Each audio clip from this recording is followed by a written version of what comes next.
बात करने वाला गधा। अकबर बीरबल की कहानियाँ। एक दिन अकबर बीरबल और सभी मंत्री सभा में उपस्थित थे। तभी एक व्यापारी एक गधे को लेकर आया। उसके लाए हुए गधे को महाराज को बेचना ही उसका मकसद था। उसी समय बीरबल भी सभा में उपस्थित होने पर वह व्यापारी बहुत खुश हुआ। उसके लाए हुए गधे को देख बीरबल ने कहा, महाराज, इस गधे को देखकर लगता है कि ये बहुत बुद्धिमान है। हम थोड़ा ध्यान देकर इस गधे को पढ़ना लिखना सिखा देंगे ना, तो ये सीख जाएगा। करके बीरबल के कहने पर फिर से अकबर ने पूछा, अगर हम थोड़े धीरज से बोले तो ये गधा पढ़ना सीख जाएगा, है ना? फिर बीरबल सिर हिलाते हुए मान गया। तुरंत अकबर चक्रवर्ती एक निर्णय पर पहुँचे। उस व्यापारी से उस गधे को खरीदकर बीरबल के हाथों में उसे सौंपे और कहा, बीरबल, इस गधे को तुम्हारे साथ लेकर जाओ। 1 महीने तक का समय देता हूँ तुम्हें। उतने में ही इस गधे को पढ़ना लिखना सिखा दो। फिर महीने के बाद गधे को लेकर आओ। अगर तुम्हारे कहने के मुताबिक 1 महीने के अंदर गधे को पढ़ना नहीं आया तो तुम्हें दंड मिलेगा। बोलो, क्या ये तुम्हें मंजूर है? करके अकबर चक्रवर्ती ने बीरबल से पूछा। बीरबल को महाराज की बात मानने के अलावा और कोई चारा नहीं था। फिर बीरबल ने कहा, जी महाराज, आपके इच्छा के मुताबिक ही 1 महीने में इस गधे को बात करना सिखाऊंगा। महाराज जी की आज्ञा पर गधे को अपने घर ले गया बीरबल। उस सभा में उपस्थित सारे लोग बीरबल को देख चौंक गए। ये सब होगा क्या? सच में बीरबल गधे को पढ़ना लिखना सिखा देगा? बीरबल को इस बार दंड से कोई नहीं बचा सकता करके कुछ लोग सोच रहे थे। तो इससे भी पहले ऐसे कई समस्याओं को बीरबल ने सुलझा दिया, तो इस समस्या का हल भी निकाल ही लेगा करके कुछ और लोगों का कहना था। इस प्रकार बातों बातों में ही 1 महीना गुजर गया और गधे को महाराज के सामने उपस्थित करने का समय आ गया। गधे के साथ बीरबल भी सभा में हाजिर हुए। बीरबल, गधे को पढ़ना लिखना आ गया क्या? अकबर ने बहुत ही जिज्ञासा पूर्वक पूछा। बीरबल ने कहा, जी महाराज। बीरबल के जवाब से सभा में सभी लोग चौंक गए। बीरबल, ये सच है क्या? इस गधे से अभी कुछ पढ़ा के दिखाओ। तुरंत बीरबल एक किताब लाकर गधे के सामने रखा। सभा में सभी लोग देखकर हैरान हो गए कि गधा अपने जीभ से किताब के पन्ने पलटने लगा। ऐसे पलटते हुए तीसरे पन्ने पर आते ही जोर से पढ़ना शुरू कर दिया। यह सब देखने वाले अकबर चक्रवर्ती और सभा के सभी मंत्री हैरानी से चुपचाप रह गए। महाराज अकबर ने बीरबल का बहुत ही प्रशंसा करते हुए बोले, अद्भुत, अति अद्भुत। बीरबल, तुम बहुत महान व्यक्ति हो। सच में तुमने ये कर दिखाया। तुम्हें मैं अच्छा सा उपहार देके सम्मानित करना चाहता हूँ। बीरबल मुस्कुराते हुए उन प्रशंसाओं को स्वीकार कर रहे थे। फिर महाराज ने पूछा, ये सब तो ठीक है बीरबल, पर ये गधा कह क्या रहा है? अकबर ने पूछा। फिर बीरबल ने कहा, वो क्या कह रहा है सीखने के लिए हमें गधे की भाषा सीखनी होगी महाराज। और बस अकबर चक्रवर्ती को बीरबल के किए हुए चमत्कार का पता चल गया और उन्होंने पूछा, ठीक है, हमें गधे की भाषा पता न होने के कारण गधा क्या बात कर रहा है हमें नहीं पता। ये बात रहने दो। पर इससे पहले गधा किताब के सामने रखते ही पन्ने पलट रहा है। वहाँ यहाँ रुक कर किताब पढ़ने की तरह चिल्ला रहा था, बोलो बीरबल, तुमने किया क्या? किताब पढ़ना उसे कैसे सिखाया? अकबर चक्रवर्ती के पूछे गए प्रश्न को बीरबल ने जवाब देते हुए कहा, महाराज जी, उस गधे को देखकर आपके सामने प्रशंसा करे तो उस व्यापारी को पैसे मिलेंगे ना, इसीलिए आपके सामने वैसा कहना पड़ा। लेकिन आपने तुरंत 1 महीने का मोहलत देकर गधे को पढ़ना लिखना सिखाने का आज्ञा दिया। पशुओं से बात करवाने के लिए मुझे कोई जादू नहीं पता, पर अभी आप ही मान गए ना कि किताब के पन्ने को पलटते हुए पढ़ रहा था करके, इसीलिए मैं अभी आपको सच बताता हूँ। लेकिन आप पूरा सच सुनने के बाद मुझे धन नहीं दोगे। अकबर उसके लिए मान गए। फिर बीरबल ने कहा, महाराज, गधे को घर ले जाने के पश्चात एक पूरा दिन उसे भोजन नहीं दिया। इससे वो भूख के कारण चिल्लाने लगा। अगले दिन इस किताब के पन्ने में घास रखा। पहले ही भूखा था ना, उसके साथ ही किताब में घास दिखाई दे रहा था। और क्या, उसने जल्दी से किताब खोलकर वहाँ पे रखे गए घास को खा लिया। ऐसे दूसरे दिन दूसरे पन्ने में घास रखकर गधे के सामने रख दिया। किताब उसके सामने रखते ही उसमें घास होगा सोचकर जल्दी से उसने किताब को खोला।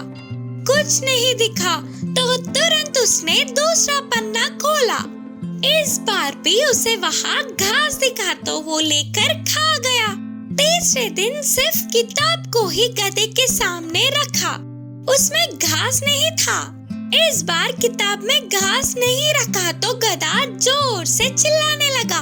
इस प्रकार 1 महीने तक गधे को मैंने सिखाया। बस इसी तरह आपको दिए हुए वादे को मैंने निभाया।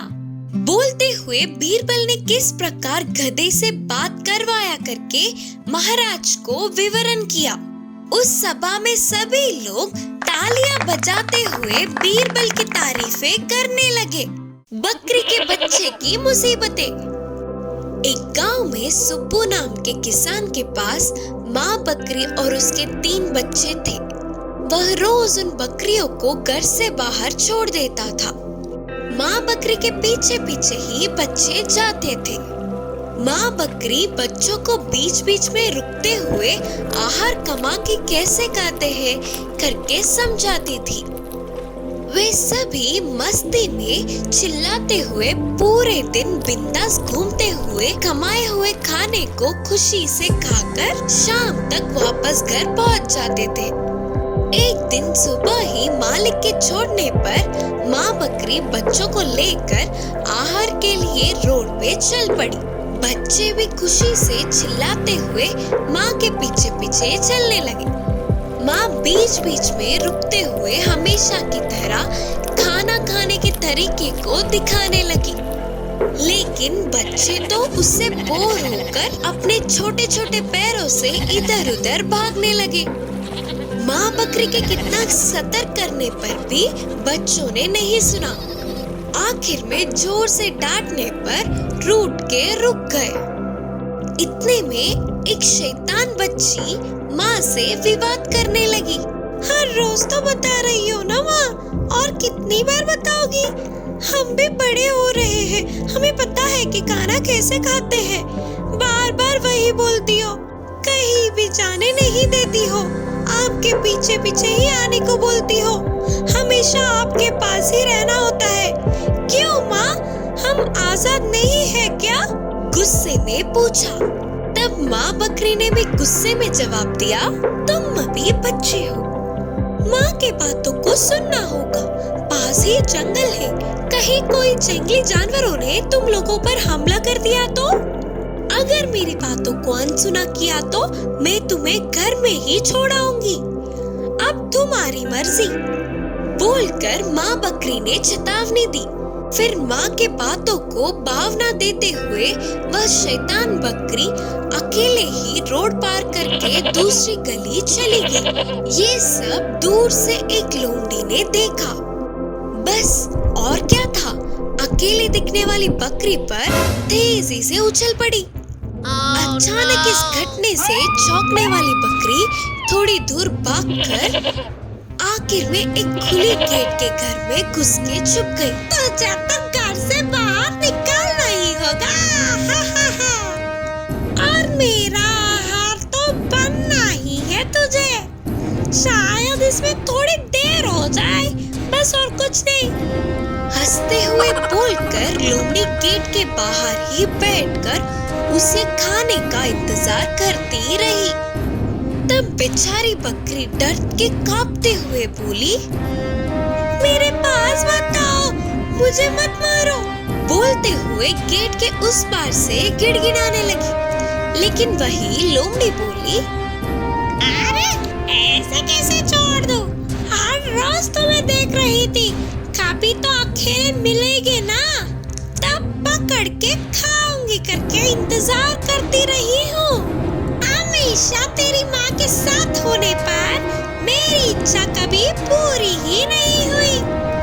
इतने समय के इंतजार के बाद अकेली मिली हो, ऐसे कैसे छोड़ दूं भैया? बकरी की बच्ची ने मन में सोचा कि उसकी माँ की बात ना मानने पर ही इस स्थिति में है, करके रोने लगी। फिर कभी माँ से विवाद नहीं करना चाहिए। अगर तभी माँ की बात सुन लेती तो ऐसे लोमड़ी के हाथ नहीं लगती, करके सोची।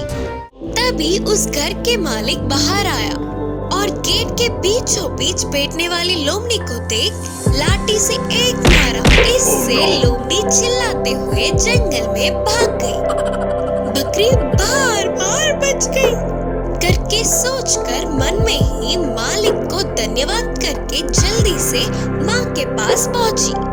तब तक परेशान माँ और बाकी के बकरी उस शैतान बकरी के वापस लौटने पर खुश हुए। फिर पूरी बात जानने पर सारे बच्चों ने कभी माँ से विवाद नहीं किया। माँ बतख की चतुरता। एक जंगल के नदी में माँ बतख अपने बच्चों के साथ मिलकर रहती थी। ये सब नदी में आराम से घूमकर उनके लिए पर्याप्त भोजन को समेटकर खुशी से रहते थे। एक दिन सबसे छोटी बतख ने अपनी माँ से कहा, माँ, हमने आज तक इस जंगल का सैर नहीं किया, सिर्फ एक बार हमें अपने साथ ले जाकर दिखाओ ना, करके पूछी। इसके लिए माँ बतख के मानने पर अगले दिन ही जंगल का सैर करने की सोची। जैसे सोचा था बिल्कुल वैसे ही अगले दिन सुबह ही माँ बतख ने अपने बच्चों के साथ नदी से बाहर निकलकर जंगल की ओर चल पड़े। ऐसे बतख के सारे बच्चे खुशी से झूमते हुए माँ के पीछे पीछे चल पड़े। जंगल में थोड़ी दूर जाते ही माँ बतख को बस थोड़ी ही दूर में एक भेड़िया दिखा। अपने बच्चों से कहा, बच्चों, दूर से वह भेड़िया इसी तरफ आ रही है, तुम सभी फौरन पास के नदी में चले जाओ, करके धीमी आवाज में बोली। माँ के कहने पर सारे बच्चे नदी की ओर भागने लगे। तुरंत माँ बतख ने अपने पंखों को फैलाते हुए बहुत ही मुश्किल से चलने लगी। एक तरफ भागने वाले बच्चे तो दूसरी ओर ना चल पाने वाली माँ बतख को देखकर, बतख के बच्चे तो मेरे एक टाप के लिए भी काफी नहीं होंगे, शायद माँ बतख घायल हुई होगी, इसीलिए तो कहीं नहीं जा पाएगी, इससे खाके मैं अपनी भूख बुझाऊंगा। हंसता हुआ बोलकर भेड़िया माँ बतख की तरफ आने लगा। इतने में सारे बतख के बच्चे नदी में चले गए। यह देखने वाली माँ बतख ने अपने पंखों को सीधा करके एक ऊंची उड़ान भरी और नदी के बीच जाकर बैठ गई। माँ बतख को देख सारे बच्चे खुशी से उछल पड़े। एक झटके में घटित घटनाओं से भेड़िया चौंक गया और सोचने लगा कि अरे ऐसे हाथ लगे बतख अपने बच्चों के साथ साथ बच के निकल गई। सोच के अपने आप को कोसता हुआ उदास होकर उधर से चला गया भेड़िया। गिलहरी और बंदर की कहानी। एक जंगल में एक बंदर और गिलहरी मिलजुल कर रहते थे। वे हमेशा खेलते हुए खुशी से रहते थे। बंदर ढाली पकड़कर एक पेड़ से दूसरे पेड़ पर उछल रहा था तो गिलहरी उसका पूंछ पकड़कर हंसते हुए मजे लेती थी। गिलहरी पेड़ पर बहुत ऊपर तक जाकर फल तोड़कर नीचे फेंकती थी। उतनी ऊपर तो बंदर भी नहीं पहुंच पाता था। ऐसे बंदर खुश होकर वह मीठे मीठे फलों को खाता था। एक दिन बंदर को गिलहरी एक पत्थर पर बैठकर रोती हुई दिखी। कितने हंसाने की कोशिश करने के बावजूद वह नहीं हंस रही थी। तभी बंदर ने उसे अपने गोद में बिठाकर पूछा, अरे गिलहरी, क्या हुआ तुम्हें? हमेशा हंसते हुए खुश रहने वाली तुम, आज क्या हुआ? कितनी चुप हो गई है? फिर वह गिलहरी ने आसमान में एक कौवे को देखता हुआ कहा, बंदर मामा, वो कौवा आज मुझे देखकर तुम कितना भी उछल लो, तुम्हें रहना तो जमीन पर ही है और पेड़ पर ही है। मेरी तरह आसमान में एक बार भी उड़ सकते हो क्या? बोलकर चिढ़ा, मुझे भी ऐसे एक बार आसमान में उड़ना है। बोलते हुए फिर से दुखी हुई।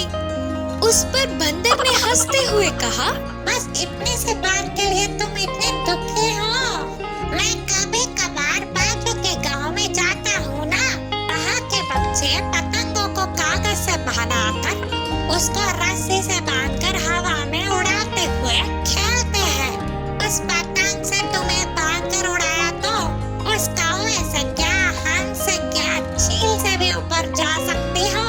तुम यहीं पर यह अमृत खाओ।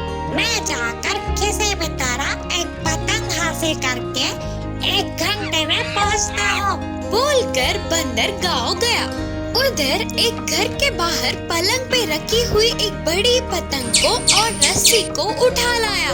गिलहरी को सावधानी से पकड़ के रस्सी से बांधकर कहा, हवा से आसमान में पतंग यहाँ वहाँ ऊपर नीचे इधर उधर उड़ता रहता है। तुम बिल्कुल भी डरना नहीं, और अचानक रस्सी छूट जाए तो इसी जंगल में वो किसी पेड़ पर ही गिरता है। तभी मैं आकर पेड़ों पर खोदते हुए तुम्हारे पास आऊंगा। बोलकर बंदर ने डर को दूर करके पतंग को हवा में उड़ाया। गिलहरी ठीक है बोलकर ऐसे ही खुश होकर हवा में उड़ते हुए कौवे को देखकर बोलकर चिढ़ाने लगी।